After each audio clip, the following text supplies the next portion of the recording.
Hello friends, नमस्कार। Welcome back my channel talent teacher job. मैं प्रियंका स्वागत करती हूँ आप सभी का आपके अपने चैनल टैलेंट टीचर जॉब में। दोस्तों, आज हम बीएड द्वितीय वर्ष भूगोल शिक्षण के विषय में पढ़ेंगे और ये है आपका लेक्चर नंबर 8। तो दोस्तों, यहाँ पर हम क्वेश्चन पढ़ने से पहले आपको ये इन्फॉर्म करना चाहते हैं कि आपका फर्स्ट पेपर शिक्षण के सिद्धांत एवं विधियाँ और फोर्थ पेपर जनसंख्या शिक्षा एवं पर्यावरण शिक्षा का यूपीएस पूरा कंप्लीट हो गया, जिसकी लिंक आपको डिस्क्रिप्शन में मिलेगी। और साथ ही इतिहास शिक्षण और भूगोल शिक्षण की भी लिंक आपको डिस्क्रिप्शन में मिलेगी। इसके अलावा टेलीग्राम चैनल पर बीएड क्लासेस के नाम से ये सारे लिंक वहाँ पर अवेलेबल हैं, तो आपको जहाँ भी सुविधा हो वहाँ से आप अपनी स्टडी कर सकते हैं। तो दोस्तों, चलिए देखते हैं इसमें क्वेश्चन है। यहाँ पर क्वेश्चन देखते हैं। भूगोल का साहित्य और इतिहास का संबंध बताइए। ये आपके 2018 में पूछा हुआ क्वेश्चन है। भूगोल का अर्थशास्त्र से संबंध का वर्णन कीजिए। ये भी आपके 2004 में पूछा हुआ क्वेश्चन है। नेक्स्ट क्वेश्चन है, बताइए कि भूगोल विषय को माध्यमिक विद्यालय के पाठ्यक्रम में क्यों रखा जाना चाहिए। ये आपके 2004 में पूछा हुआ क्वेश्चन है। नेक्स्ट क्वेश्चन है, भूगोल में पाठ्यचर्या निर्माण के मूल सिद्धांत क्या है। ये आपके 2004 में पूछा हुआ क्वेश्चन है। नेक्स्ट क्वेश्चन है, अन्य विद्यालय विषयों से भूगोल संबंध का वर्णन कीजिए। ये आपके 2004 में पूछा हुआ क्वेश्चन है। अब हम आगे देखते हैं, और भी क्वेश्चन है। यहाँ पर अगला क्वेश्चन है, पाठ्यक्रम निर्माण के सिद्धांत 2006 और डीडी यूनिवर्सिटी 2019 में पूछा हुआ क्वेश्चन है। नेक्स्ट है, सहसंबंध से आप क्या समझते हैं। आप भूगोल को इतिहास और विज्ञान के साथ कैसे संबंधित करेंगे। ये आपके 2006-2013 में पूछा हुआ क्वेश्चन है। नेक्स्ट क्वेश्चन है, भूगोल पाठ्यक्रम की रचना करते हुए किन सिद्धांतों का पालन करेंगे। ये आपके 2007 में पूछा हुआ क्वेश्चन है। नेक्स्ट क्वेश्चन है, भूगोल शिक्षण की योजना विधि का वर्णन कीजिए, इसके गुण तथा सीमाओं की समीक्षा कीजिए। ये आपके 2012 में पूछा हुआ क्वेश्चन है। अब हम देखते हैं अगला क्वेश्चन। यहाँ पर देखते हैं, सहसंबंध से आप क्या समझ तात्पर्य है और आप भूगोल के इतिहास से अर्थशास्त्र एवं नागरिक शास्त्र के साथ कैसे संबंधित होंगे, सहसंबंधित होंगे। ये आपके 2017 में पूछा हुआ क्वेश्चन है। नेक्स्ट क्वेश्चन है, सहसंबंध क्या है। भूगोल का अन्य विद्यालय विषयों के साथ संबंधों का वर्णन कीजिए। ये आपके 2019 दीनदयाल उपाध्याय गोरखपुर यूनिवर्सिटी में पूछा हुआ क्वेश्चन है।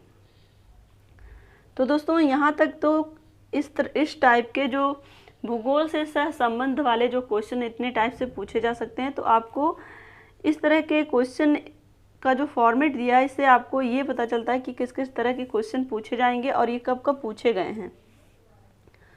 तो दोस्तों, चलिए देखते हैं इसमें उत्तर।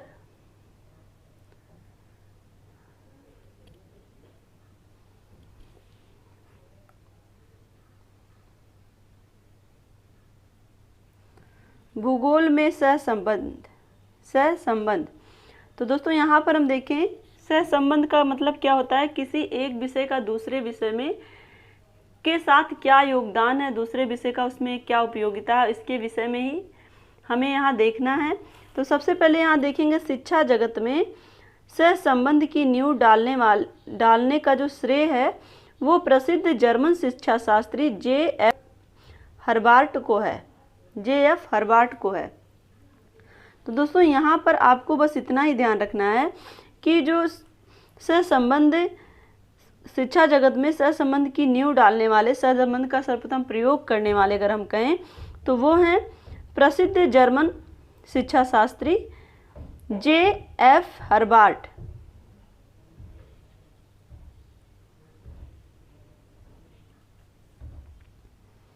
यहाँ आप देखेंगे, प्रसिद्ध जर्मन शिक्षा शास्त्री जे.एफ. हर्बार्ट को है, जिसने आत्मबोध के सिद्धांत का प्रतिपादन करके स्पष्ट किया था कि समस्त ज्ञान का विकास तभी संभव हो सकता है जबकि विषयों को संबंधित करके पढ़ाया जाए।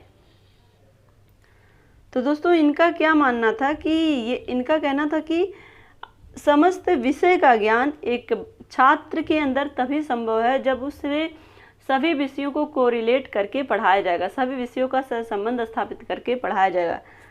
तो यहाँ पर इन्होंने आत्मबोध सिद्धांत का प्रतिपादन किया था और उसी के माध्यम से ये स्पष्ट किया था कि बालक का सर्वांगीण विकास, सारे विषयों का ज्ञान तभी होगा जब वो हर विषय को रिलेट करके पढ़ेगा, सहसंबंध स्थापित करके पढ़ेगा।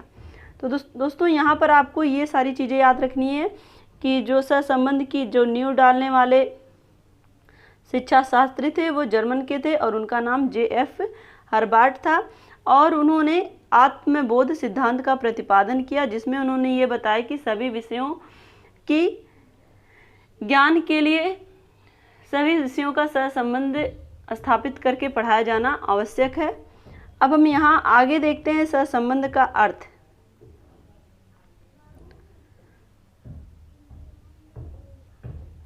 सहसंबंध का शाब्दिक अर्थ है कि विभिन्न विषयों में पारस्परिक संबंध करके पढ़ाना।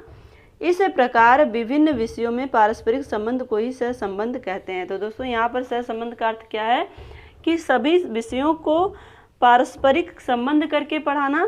कहने का तात्पर्य यह है कि एक दूसरे से संबंधित करके पढ़ना, एक दूसरे की क्या क्या उपयोगिताएं हैं हर विषय की एक दूसरे के लिए, उसके विषय में छात्रों को बता करके पढ़ाना। यहाँ पे हम देखें डम्बिल के अनुसार एक विषय को दूसरे विषय के अधीन करने के सिद्धांत को साधारणतः सहसंबंध के नाम से उल्लेख किया जाता है। तो दोस्तों ये कोटेशन आप याद कर लीजिएगा कि डम्बिल के अनुसार इन्होंने क्या कहा कि एक विषय को दूसरे विषय के अधीन करने के सिद्धांत, एक विषय दूसरे के अधीन है। कहने का तात्पर्य यह है कि प्रत्येक विषय एक दूसरे पर आधारित होता है और जो अधीन करने का सिद्धांत है वो साधारणतः सहसंबंध के नाम से उल्लेख किया जाता है।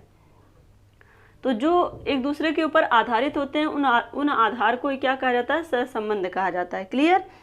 अब हम आगे चलते हैं भूगोल का अन्य स्कूल विषयों में सहसंबंध। यहाँ पर हम भूगोल विषय के बारे में पढ़ रहे हैं, तो भूगोल का अन्य विषयों के साथ हम सहसंबंध देखेंगे। यहाँ पर देखिए भूगोल का अन्य विषयों में सहसंबंध। भूगोल का अन्य विषयों से सहसंबंध निम्नलिखित रूपों में स्थापित किया जा सकता है। तो अलग अलग विषयों के साथ हम सहसंबंध स्थापित करके देखेंगे यहाँ पर किस तरह से भूगोल का अन्य विषयों के साथ सहसंबंध होता है, क्योंकि हर विषय का कुछ न कुछ आधार होता है और वो आधार अलग अलग विषयों से संबंधित होता है। तो चलिए देखते हैं यहाँ पर आगे। यहाँ पर हम देखेंगे दोस्तों भाषा और भूगोल, किस तरह से भाषा और भूगोल का आपस में सहसंबंध है। भाषा और भूगोल दोनों का ही घनिष्ठ संबंध है। भाषा की शिक्षा में हर भौगोलिक बातों को भली प्रकार स्थान दे सकते हैं। तो दोस्तों अगर हम बात करें भाषा की, तो किसी भी भौगोलिक स्थिति का वर्णन करने के लिए या किसी भी भौगोलिक स्थिति के परिचय के लिए कोई ना कोई पर्टिकुलर भाषा का प्रयोग होता है। जैसे हिंदी, इंग्लिश, गुजराती, मराठी, आप संस्कृत, उर्दू, अलग अलग लैंग्वेज यूज किए जाते हैं अलग अलग भौगोलिक क्षेत्र के वर्णन के लिए। यहाँ पे हम कह सकते हैं अलग अलग भाषा का प्रयोग होता है भौगोलिक क्षेत्र के वर्णन के लिए। अलग अलग भाषा का अलग अलग साहित्य भी हो सकता है। तो यहाँ पर हम बात करें, प्राचीन समय से ही प्रसिद्ध कवियों ने प्राकृतिक वातावरण की वस्तुओं के विषय में कविताएं लिखी हैं। तो दोस्तों अलग अलग जो भी भाषा से संबंधित कवि और लेखक हुए हैं, उन्होंने प्रकृति से संबंधित कविताएं और लेख लिखे। हिमालय, गंगा नदी, भारत भूमि आदि सदैव कविताओं के प्रिय विषय रहे हैं। तो दोस्तों अगर हम बात करें भूगोल की जानकारी के लिए कैसे जानकारी मिलती है, तो जो भी कवि या लेखक रहे हैं उन्होंने अपनी रचनाओं में कविताओं के माध्यम से जो भौगोलिक स्थिति का वर्णन किया, जो भौगोलिक अवस्थाओं का वर्णन किया, हम कह सकते हैं जो भी प्राकृतिक सौंदर्य का वर्णन किया, वो किसी न किसी भौगोलिक क्षेत्र के अंतर्गत आती हैं। और इस तरह से हम कहें तो एक तरह से भाषा के माध्यम से भूगोल के विषय में बताया गया है। बहुत से लेखकों और कवियों ने भौगोलिक विषयों पर ही अपनी लेखनी उठाई है। तो दोस्तों ऐसे बहुत सारे, अगर हम बात करें सुमित्रा नंदन पंत की, तो वो एक प्रकृति प्रेमी कवि हैं और इस तरह से उनकी अनेक रचनाएं हैं जिन्होंने प्रकृति से हमें जोड़ा। तो एक तरह से हम कह सकते हैं कि ऐसे बहुत से लेखक और कवि हैं जो कि भौगोलिक क्षेत्र, भौगोलिक दशाओं को अपने लेखनी के माध्यम से हमारे सामने प्रस्तुत किया। इस प्रकार भाषा शिक्षक भौगोलिक बातों का ध्यान भाषा के विषय को पढ़ाते समय करा सकता है। तो दोस्तों अगर हम बात करें एक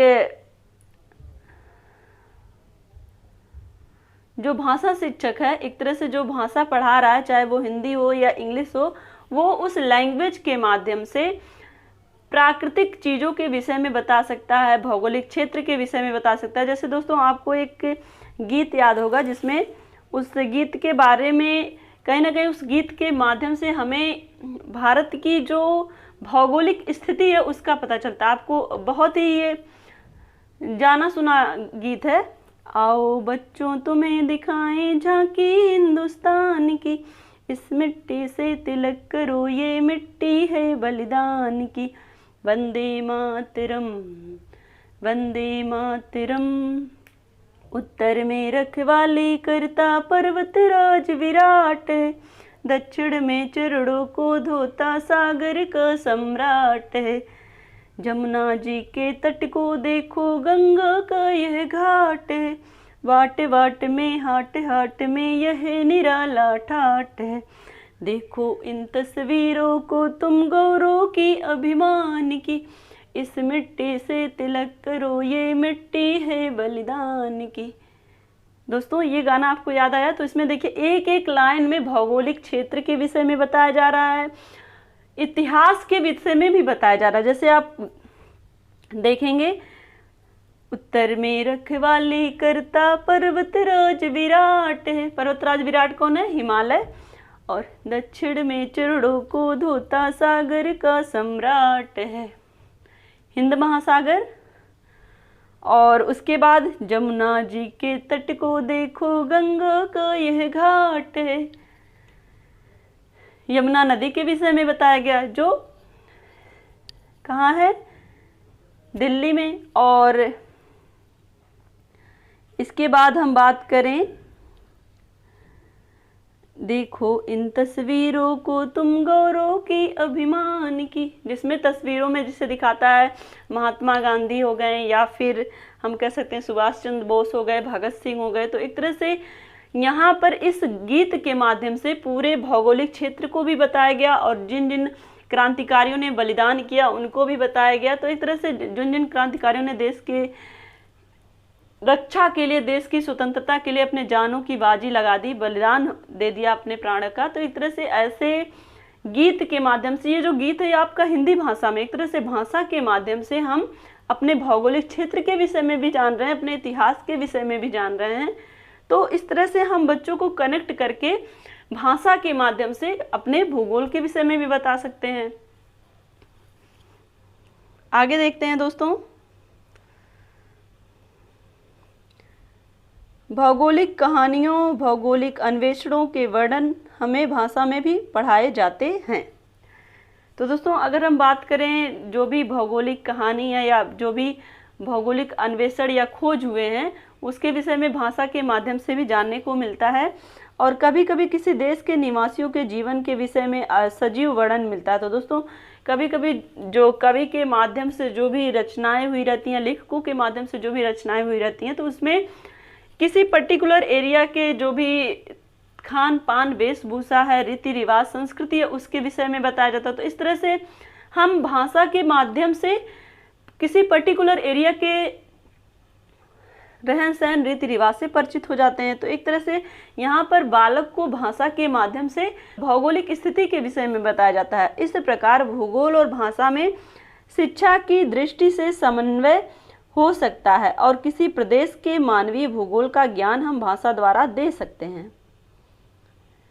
यदि कविगण प्रकृति चित्रण करते समय भौगोलिक वातावरण पर ध्यान रखें तो उनका कविताओं द्वारा किसी देश की प्राकृतिक दशा का ज्ञान सरलता से किया जा सकता है। तो दोस्तों अगर हम बात करें कवियों की या फिर हम बात करें लेखकों की जो अपने यात्रा वृत्तांत के माध्यम से भौगोलिक यात्रा का वर्णन करते हैं, तो एक तरह से इसके माध्यम से हम उससे पर्टिकुलर एरिया की भौगोलिक स्थिति के विषय में जान पाते हैं।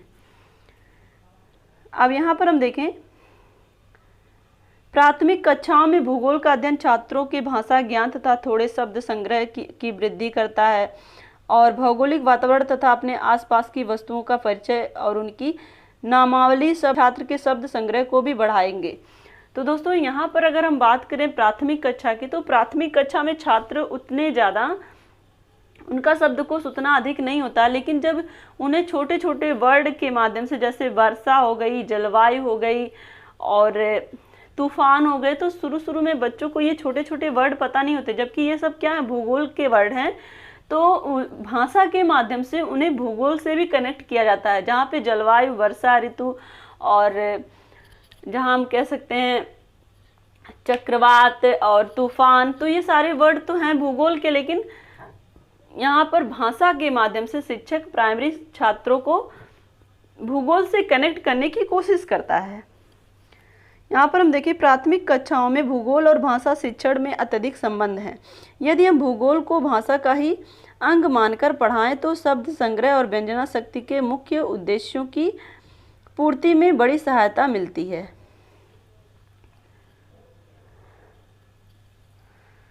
तो दोस्तों इस तरह से हम देखें तो अगर भाषा का जो सहसंबंध है हम इस तरह से भूगोल के साथ कनेक्ट करके पढ़ाएंगे तो एक तरह से छात्र जो है वो भाषा तो सीखेगा, एक तरह से वो भूगोल यानी कि भौगोलिक स्थिति के विषय में भी सीखेगा।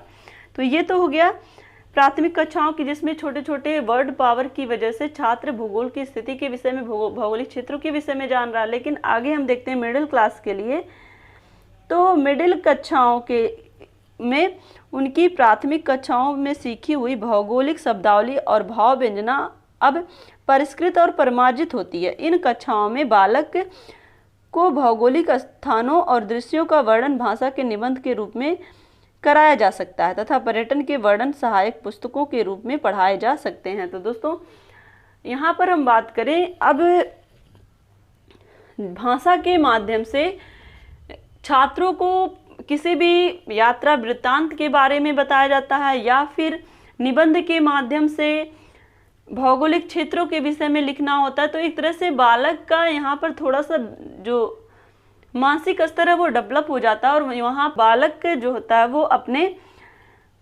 कल्पना शक्ति के माध्यम से, अपनी देखी सुनी हुई चीज़ों के माध्यम से वो और अच्छे तरीके से वहाँ का वर्णन कर सकता है।